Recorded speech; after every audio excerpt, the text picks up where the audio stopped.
Hello guys. So I had an idea to start a new training series about design and design system, which actually comes out of my latest journey in the company I work, where we had to build a multi-branded design system, which is actually a design system that is applied to many different partners with different styles and different typography.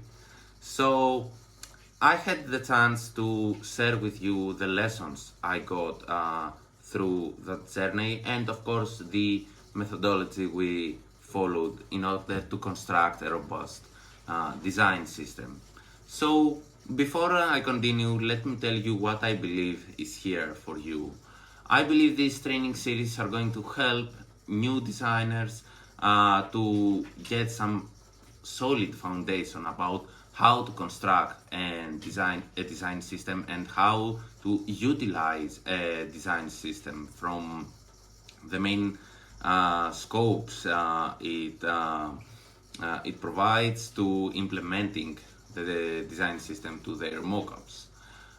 For more experienced designers, it's a good chance to see how another designer or another company builds a design system, and also I'm going to share with you some very important lessons I got going through the process. And actually, I'm going to start with the two main lessons I got, and I didn't expect them by building a design system. So the first, they both refer to what is the scope of a design system. So when I started, I believed that the scope of a design system is that it is actually a library with elements where the designer can use in order to design faster and have more consistency between his mockups. But even if this is a functionality of a design system, it's not its main cause. The main scope of a design system is to provide a better communication between the design and the development team, because the success on big teams lies exact on that, lies in communication between the design and the development team. So a designer might see a field button with white color and he says, okay, this is a primary button, and what the developer codes is something like button equals primary, icon equals false, size equals large, and of course he includes the paddings. So we need to find a way to design as much closer to what the developers code. And why is that? Because that wins us time, which equals less resources spent on the project, and it's also much easier to describe to the developer what you need, and to the developer, I'm sorry, what you need, and it's also helping the development team to be more accurate about what they need to develop. So the second scope of a design system is actually to win time, to earn time for big organizations, because if you have several projects, what you want to do is to create a central design system, and then this design system is going to be used from each one of your projects, and of course each project is going to have a smaller local library with components, or a smaller local design system maybe. You don't want to create a different design system for each one of your products, because this is very time consuming and it requires a lot of resources. So by having a central design system, what you achieve is to spend less resources, which equals again less money, and of course you can deliver the final product to the partner in a shorter time period.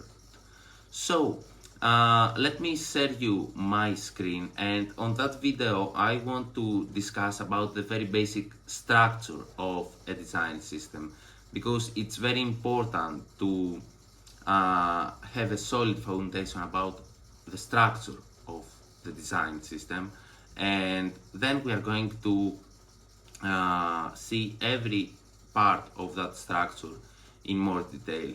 So I'm sharing my screen. The first main part of a design system, of course, are the components, which are the elements of a design system, like buttons, text fields, and more complex elements. It's very important to have some kind of organization, of sorting in these elements. You somehow need to organize them in a way that you can find what you need, and you know where you can find what you need. And more importantly, a new designer on your team will be able to know where he finds what he needs.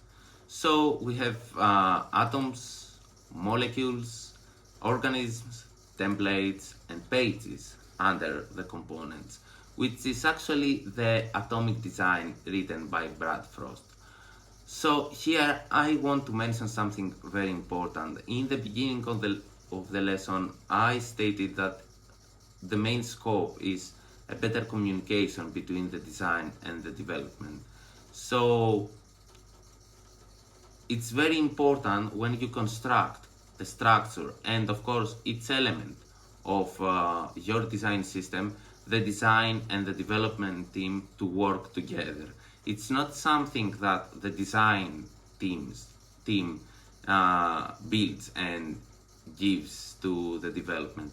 The design system needs to be constructed by both teams in cooperation in order to find, the way we as designer can design closer to what developers code, and the developers can probably make changes to the way they develop in order to come closer to what we design.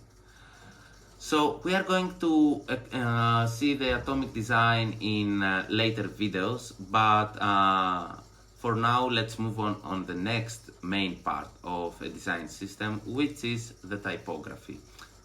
It's actually the master styles, which is more than typography. And what the reason I'm naming it master styles is because every project is going to have its own typography and its own color palette.